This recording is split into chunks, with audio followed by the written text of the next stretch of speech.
It's always been a useful exercise for the weekend to think about trading ideas that you come across during the week or have resurfaced somewhere from the depths of your mind. It gets you thinking in different ways, and it can really inspire a degree of creativity which can really be lacking during the trading week.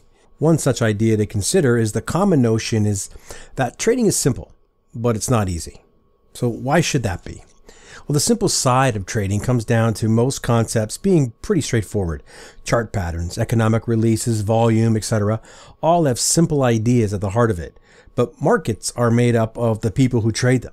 And although people are often driven to act for simple reasons, it's not always clear what the scenarios are that led to their actions. Let's be very clear on the definition of complex, because I think that it's a point that some people will contest. So the definition: complex, made up of various interconnected parts, intricate or involved, complicated. It's made up of intricate parts or aspects that are difficult to understand or analyze. These interconnected parts do not have to be complex in themselves. They can and often are very simple, but it's the amount of these ideas which makes trading complex and often causes it to be complicated when the relationships between each constituent part are not always certain. Now, uncertainty is a big stumbling block. 2 plus 2 does not always equal 4 as far as the markets are concerned, at least as far as traders can decipher. So reading what the markets might be about to do is an art. Dealing with the uncertain nature of trading can be a struggle emotionally and cause traders to act in a way other than what was planned. So the point is that trading is simple and complex at the same time. Because of this, it's certainly not easy. Otherwise, everyone would be really good at it. Another idea worth considering is about the nature of traders. As a trader, is it better to be a specialist or a generalist? In nature, there are obviously many examples of specialists and generalists. Specialists can live in a certain environment or are well adapted to a certain food source. Koalas and pandas spring to mind as having specialist diets of eucalyptus and bamboo.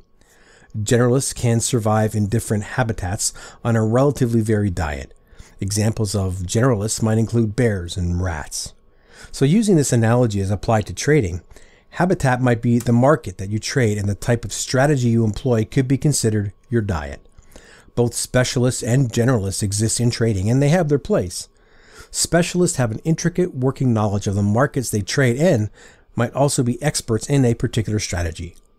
Generalists can move from market to market and trade different strategies based on the opportunities that are present. Now, history tells us that it tends to be generalists who stand the test of time, but it's important to understand what a generalist should be. Now, being a generalist doesn't mean that you can't be an expert in a single market or a particular strategy. It means that you are good in understanding the core market mechanisms and identifying the current climate in different markets. The key questions a trader needs to ask themselves are: if you're a specialist trader, do you have a superior understanding of the product you trade and the strategy you employ? Or are you simply trading one market and one strategy because that's what you know? If you're a generalist who hops from market to market, strategy to strategy, are you doing so because you are recognizing underlying shifts and opportunities, or is it because you just don't want to miss out? I hope you decide to start spending a little time considering certain trading ideas, as it's the belief that this kind of thought can lead to breakthroughs in understanding about our own trading.